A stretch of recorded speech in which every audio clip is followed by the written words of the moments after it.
எல்லாம் மனோஜ் வந்துட்டு பிச்சை எடுத்துகிட்டு இருக்கிறாரு. மீனா வந்துட்டு பார்த்தீங்கன்னா கோயிலுக்கு வராங்க. கோயிலுக்கு வந்த இடத்துல வந்துட்டு பார்த்தீங்கன்னா நம்ம மனோஜ் வந்துட்டு பார்த்துடுறாங்க. டேரெக்டாக வந்துட்டு முத்துக்கு கால் பண்ணி இங்கே வந்துட்டு உங்கள் தம்பி பிச்சை எடுத்துட்டு இருக்கான்னு சொல்லவும் நேராக வந்துட்டு அவர் வராரு. ஏன்டா இங்கே வந்து பிச்சை எடுத்துகிட்டு இருக்க அப்படின்னு கேட்கவும், நான் இன்னைக்கு ஃபுல்லாக பிச்சை எடுத்தப்பனா பணக்காரன் ஆயிடுவேன் அப்படின்னு வந்துட்டு சொல்ல, எப்படா பிச்சை எடுத்தா பணக்காரன் ஆகும் அப்படின்னு சொல்லிட்டு வீட்டுக்கு கூப்பிட்டு போயிறாரு. ஸோ அவங்க அம்மா வந்துட்டு பார்த்துட்டு பயங்கர ஷாக்கில் வந்துட்டு இருக்கிறாங்க. நான் கனடா போகிறதுக்கு பணாலாச்சும் வேணும்னா நான் வந்துட்டு பிச்சை எடுத்தே ஆகணும் அப்படின்னு சொல்கிறாங்க. வீட்டில் எல்லோரும் சிரிக்கிறாங்க, கஷ்டமாகவும் வந்துட்டு படுறாங்க. ஸோ சுத்தியோட அம்மா அப்பா வந்துட்டு பார்த்தீங்கன்னா பயங்கர ஷாக்கில் இருக்காங்க. என்ன அப்படின்னு பார்த்தீங்கன்னா சுத்தி வந்துட்டு விஜய் வந்துட்டு மிரட்டிட்டு போயிருப்பாரு. ஸோ அப்போ வந்துட்டு நம்ம முத்து தான் வந்துட்டு ஹீரோ என்ட்ரி கொடுத்து காப்பாற்றிருப்பாரு.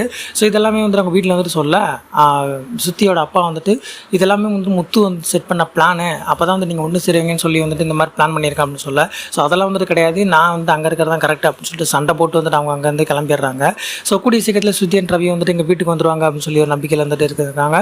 அது மட்டும் இல்லாமல் இப்போ முத்து அண்ட் மீனா வந்து ரொம்பவே சந்தோஷத்தில் இருப்பாங்கன்னு நினைக்கிறேன். அவங்க நினச்சிருந்தா நடக்க போகுது. உங்களோட கருத்துக்கள் எது வந்தாலும் மறக்காமல் கான்பாஸ் லீவ் பண்ணுங்கள். அடுத்த ப்ரோமோ நடத்திச்சுங்க. சப்ஸ்கிரைப் பண்ணிக்கோங்க.